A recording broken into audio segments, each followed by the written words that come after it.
এই 10 দিনে আমরা কি কি আমল করব, কোন কোন আমল করব। তো আমলের ক্ষেত্রে 1 নম্বর আমল হলো, নবীজি সাল্লাল্লাহু আলাইহি ওয়াসাল্লাম বলেন, মান রাআ হিলাল জিলহিজ্জা ওয়া আরাদা আন ইউযাহিয়া ফালা ইয়াখুযান্না মিন শারিহি ওয়ালা মিন আযফারিহি।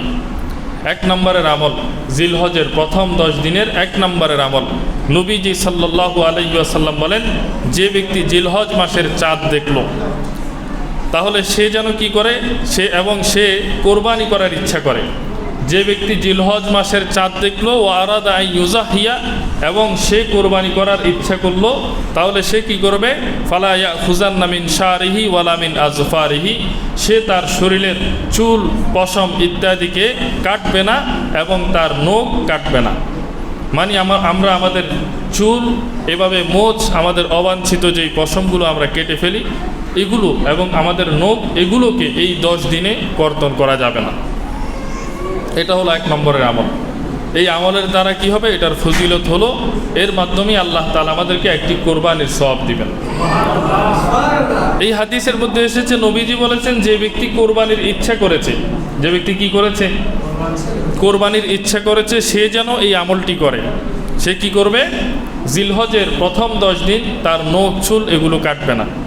এগুলো কি করতে হবে, এগুলো আগে কেটে নিতে হবে। যেমন আজকে 29শে জিলকদ, আজকে মাগরিবের আগ পর্যন্ত সময় আছে, এই সময়ের মধ্যে আপনি কেটে নিতে পারবেন। তো এই জন্য যারা এখনও কাটেন না, আজকে কেটে নিতে পারবেন, সমস্যা নেই। আজকে কেটে নিলে এরপর থেকে আপনি যদি এগুলোকে আর না ধরেন, না কাটেন, তাহলে এই 10 দিন যদি এইভাবে থাকে আপনি সওয়াবটি পাবেন। তো এই হাদিসের মধ্যে আমি একটা বিষয় আপনাদেরকে স্পষ্ট করতেছি। এই হাদিসের মধ্যে আসছে, নবীজি বলেছেন, আন ইউযাহিয়া ওয়া আরাদা আন ইউযাহিয়া, সে কোরবানি করার ইচ্ছা পোষণ করেছে। এখন আপনাদের মনে প্রশ্ন জাগতে পারে যে, হুজুর, যারা কোরবানি করবে না, তারা কি এই আমলটা করবে কিনা? তো এটি আরেকটি হাদিসের মধ্যে পাওয়া যায়। নবীজির একজন সাহাবী এসে বলতেছে, ইয়া রাসূলুল্লাহ, আমার কাছে একটি জন্তু আছে, যেই জন্তু আমাকে আরেকজন দিয়েছে, হাদিয়া দিয়েছে, এই জন্তু থেকে আমরা দুধ পান করি, এটা ছাড়া আমাদের কাছে আর কিছু নাই।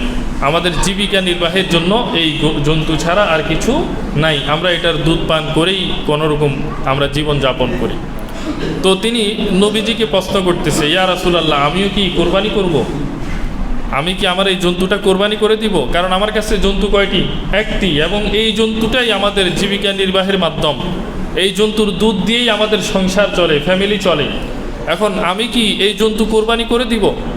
নবীজি বলেন, না, তুমি এটি কোরবানি করবে না, বরং তুমি কি করবে, তুমি জিলহজ মাসের প্রথম 10 দিনে তোমার নখ, চুল ইত্যাদি কর্তন থেকে তুমি বিরত থাকবে। জিলহজের 10 তারিখে ঈদের নামাজের পরে তুমি তোমার নখ, চুল কাটবে, তাহলে আল্লাহ তোমাকে কোরবানি করার সওয়াব দিয়ে দিবে। এই হাদিস থেকে বোঝা যায়, যারা কোরবানি করবে না তারাও এই আমলটি করলে সওয়াব পাবে ইনশাআল্লাহ। আর প্রথম হাদিস থেকে বোঝা যায়, যারা কোরবানি করবে তারাও এই আমলটি করবে। এই হলো জিলহজ মাসের প্রথম 10 দিনের 1 নম্বরের আমল, যা আমরা কি করব, আমাদের নখ, চুল ইত্যাদি কর্তন করা থেকে বিরত থাকবো, পারবো তো ইনশাআল্লাহ। 2 নম্বর হলো, 2 নম্বরের আমল, জিলহজ মাসের প্রথম 10 দিনের 2 নম্বরের আমল, খুব খেয়াল করেন। 2 নম্বরের আমল হলো রোজা রাখা। কি রাখা? রোজা রাখা।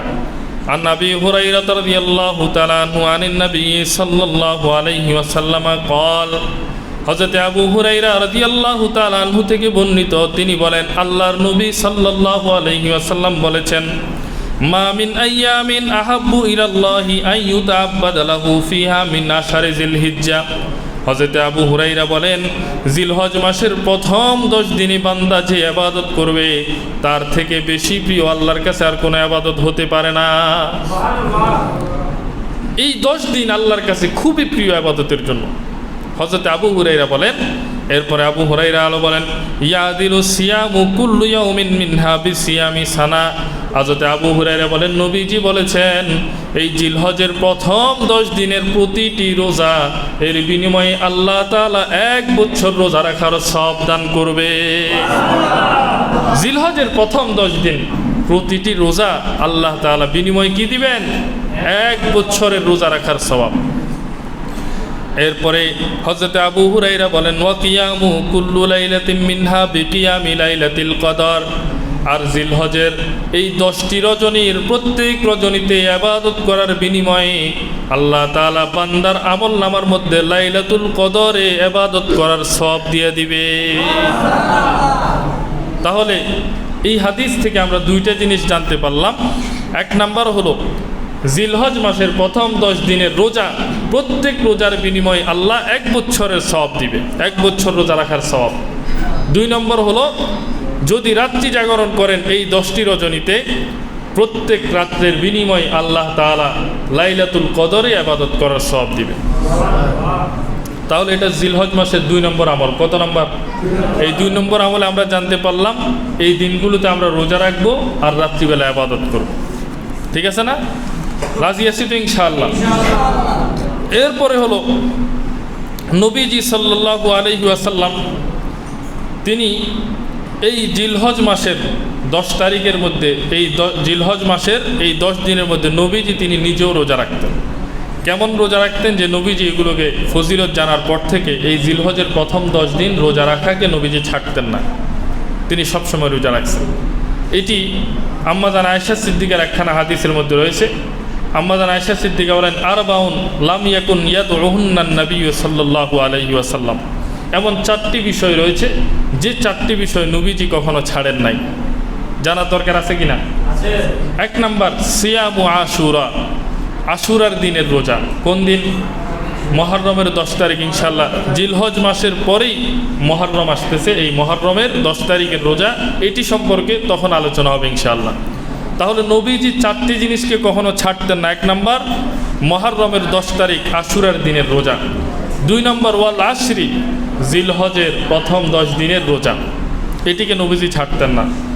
3 নম্বর ওয়া সালাসাতু আইয়ামিন মিন কুল্লি শাহরিন, প্রত্যেক মাসে আইয়ামে বীজের 3টি রোজা, প্রত্যেক মাসের মাঝামাঝি সময়ের যে 3টি রোজা নবীজি এই 3টি রোজাকেও ছাড়তেন না, এগুলো নবীজি রাখতেন। এরপরে 4 নম্বর হলো ওয়ারাকাতাইনি কবলাল গাদাত, নবীজি ফজরের 2 রাকাত সুন্নতকে কখনো ছাড়েন নাই।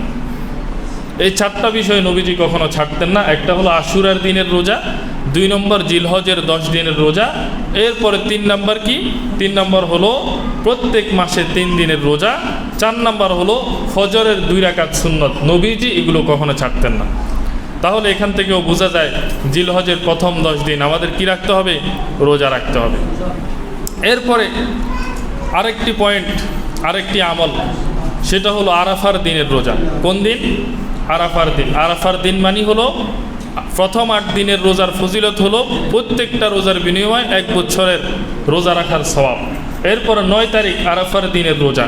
এই আরাফার দিনের রোজা হলো আল্লাহ রাসূল সাল্লাল্লাহু আলাইহি ওয়াসাল্লাম বলেন, সিয়ামু ইয়াউমি আরাফা ইন্নী আহতাসিবু আলাল্লাহ আন ইউকাফিরা সানাতাল্লাতী ক্বাবলা ওয়াস সানাতাল্লাতী বা'দা। নবীজি সাল্লাল্লাহু আলাইহি ওয়াসাল্লাম বলেন, আরাফার দিনের রোজা, এই রোজা সম্পর্কে আমি আল্লাহ তাআলার নিকট ধারণা পোষণ করি, আমি আশা রাখি যে আল্লাহ তাআলা 1 বছর অতীত এবং 1 বছর আগামীর গুনাহ খাতা মাফ করে দিবে। তাহলে আরাফার দিনের রোজার ফজিলত কি জানলাম? নবীজি বলেন, আমি আশাবাদী যে আল্লাহ তাআলা এই আরাফার দিনের রোজার মাধ্যমে 1 বছর অতীতের এবং 1 বছর অগ্রিম মোট 2 বছরের গুনাহ মাফ করে দিবে। বলেন সুবহানাল্লাহ। তাহলে আরাফার দিনের রোজা রাখবো তো ইনশাআল্লাহ। আরাফার দিনের রোজা কয় তারিখ? 9 তারিখ, মানে ঈদের আগের দিন হলো আরাফার দিন। ঈদের দিনকে বলে আইয়ামে নহর। ঈদের দিনকে কি বলে? আইয়ামে নহর, মানে কোরবানির দিন। এই আইয়ামে নহরের আগের দিন হলো ইয়াউমুল আরাফা, আরাফার দিন। এই ঈদের আগের দিন আরাফার দিন। এখন অনেকে মনে মনে প্রশ্ন বা বিভিন্ন সময় আপনারা দেখেন যে আমাদের বাংলাদেশের হিসাবে 8 তারিখে সৌদি আরবে আরাফা হয়। কি হয়? সৌদি আরবে। এখন আমরা কোন দিন রোজা রাখবো? আমরা আমাদের দেশের চন্দ্র তারিখ হিসেবে 9 তারিখে রোজা রাখবো। কারণ এই দিনগুলো হলো তারিখের সাথে সম্পর্ক। আপনি যদি সৌদি আরবে থাকতেন তো আপনি কিন্তু আরাফা 9 তারিখেই করতেন। আপনি সৌদি আরবে থাকলে আপনি কোরবানি সেখানের 10 তারিখে করতেন, যদিও আমাদের এখানের 9 তারিখে। এখন আপনি যদি সৌদি আরবের সাথে মিল রেখে আরাফাত দিনের, এইটাকে আরাফাত দিনেরটাই 8 তারিখকে আরাফা বলেন, তো সৌদি আরবে যে 9 তারিখে কোরবানি হচ্ছে, এবার আপনি কোরবানি কোন দিন করবেন?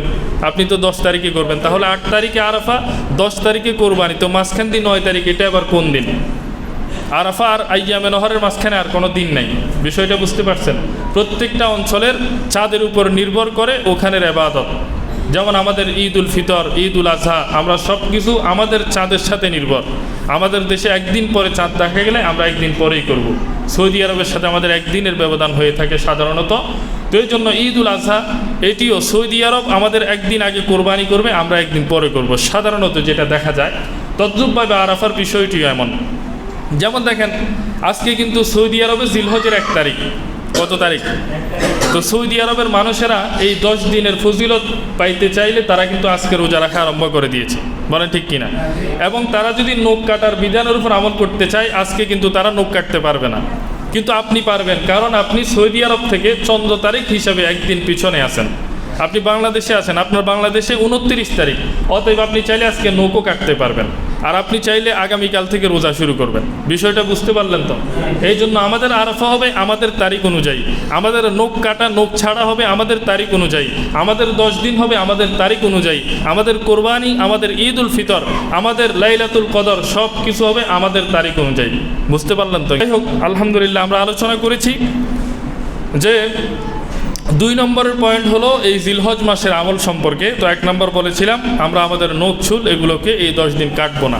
নখ চুলের ব্যাপারে একটা বিষয় আছে, শরীরের অবাঞ্ছিত যেই পশম, নাভির নিচে, বগলের নিচে যেই পশম, এগুলোকে 40 দিন যদি অতিবাহিত হয়ে যায়, 40 দিনের মধ্যে আপনি কাটেন নাই, তাহলে আপনি গুনাহগার হবেন। তো এই জন্য এই 10 তারিখ আপনি ফজিলত অর্জনের জন্য, এখন এটাকে যদি কাটা ছেড়ে দেন, এদিক দিয়ে 40 দিন বেশি হয়ে গেল, তাহলে কিন্তু আপনি আবার গুনাহগার হবেন। তো এই জন্য আমি বলেছিলাম যে আজকে দিন কিন্তু সময় আছে, এটা খুব খেয়াল করবেন। এই ফজিলত অর্জন করতে গিয়ে যেন আপনি গুনার ভাগী না হন, এটা খুব খেয়াল করবেন। এরপরে বলেছিলাম 2 নম্বর হলো রোজা এবং রাত্রিবেলা রাত্রি জাগরণ করা। 3 নম্বর বলেছিলাম আরাফার দিনের রোজা। আল্লাহ তাআলা আমাদের সকলকে এই আমলগুলো করার তৌফিক দান করুক, সকলে বলি আমিন।